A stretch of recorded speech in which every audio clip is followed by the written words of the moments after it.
What kind of a person is our God, and what does he want of his children? For example, Jesus said, and he is God, if only you knew the truth would set you free. And he kept talking about freedom. But the Bible is full of laws, endless laws. How can you have so many laws and speak about freedom? And Paul brought up that subject and says, well, really, we're under grace, we're not under law. We are quite free, but he says that doesn't do away with law. He said faith establishes law. It puts it in its proper perspective. Does Timothy contain any information on the use and function of law? How about 1 Timothy 1, 8 and 9? You know, so often when we discuss this subject, we'll use Romans and we'll use Galatians and we'll use Colossians, and you don't think of Timothy as having much on this subject, but doesn't this fit in with your understanding? Now, we know that the law is good if now anyone uses it lawfully. The law in itself is not a blessing, only if it's rightly understood. I believe even the seventh-day Sabbath has been a curse to many. But what about to the Jews who crucified Christ and rushed home to keep it? It did not help them.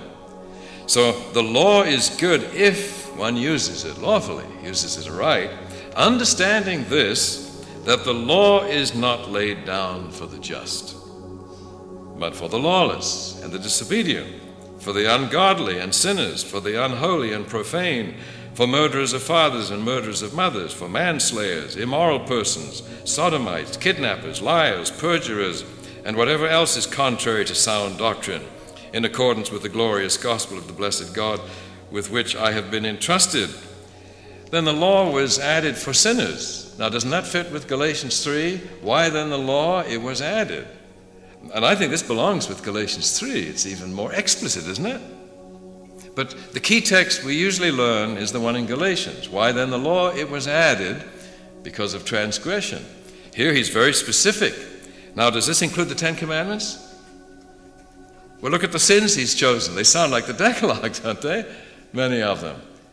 So here's a good basis for Ellen White's decision, which she announced in Selected Messages, that the law that was added because of transgression is both the ceremonial law and the moral code of the Ten Commandments. In fact, if it is one law above another, it is the Decalogue.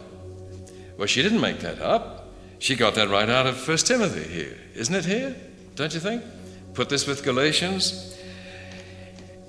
If sin had not entered the universe, there would have been no need to mention law. So Ellen White makes that breathtaking comment that it came to the angels as something unthought of that there should be any law. They did what was right because it was right. You don't have to tell people not to murder if it doesn't even cross their minds. In fact, why bring it to their attention? Only when sin came into the universe did God begin to speak of law. The law is not laid down for the just, but for the lawless and the disobedient. And we've all been sinners, so we've all needed it. It was laid down for every one of us. The law is not to be looked upon from the prohibitory side so much as from the side of protection. Because we were sinners, we were given this law. And don't misunderstand the consequences of violating law. They are not arbitrarily imposed as punishment. The sinner brings the punishment upon himself. So the question you've raised, I believe, is really the central question in the great controversy. God's use of law, and hence our understanding and use of law, is what the controversy is all about. And the quality of life in this universe, under the administration of a God who doesn't like to lay down rules. He likes us to do what's right because it is right. But when we don't do what's right, he'll thunder commandments from Sinai and write them on every wall if need be. And then we misunderstand and say that's the way he likes to run his family. No, he does not. God longs for the day when he can put the law back in the museum. I hope he keeps it there so we can go and see and tell people who might be created in the eons yet to come, look at what God did when the emergency arose. But it's been so sad that we've misunderstood the emergency nature of these provisions. Ordering people to do what's right is not God's way of doing it. Besides, can you command love? Remember we were in Isaiah and it says we're supposed to enjoy the Sabbath. Try commanding that. It just doesn't work. All the things that God desires the most cannot be commanded or produced by force. but he insists on running his universe that way, and can only save those who are freely sold on this, that this is the way to run the universe. And what's so wonderful about it is that God ran such a risk in using law because we needed it.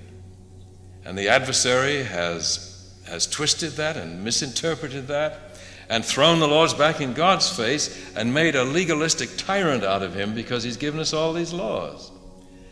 Well, when Paul talked like that, of course, he got into trouble. He said, "You're doing away with the law." He says, "No, faith has not abolished law. Now I've come to know God. I thank him for his law."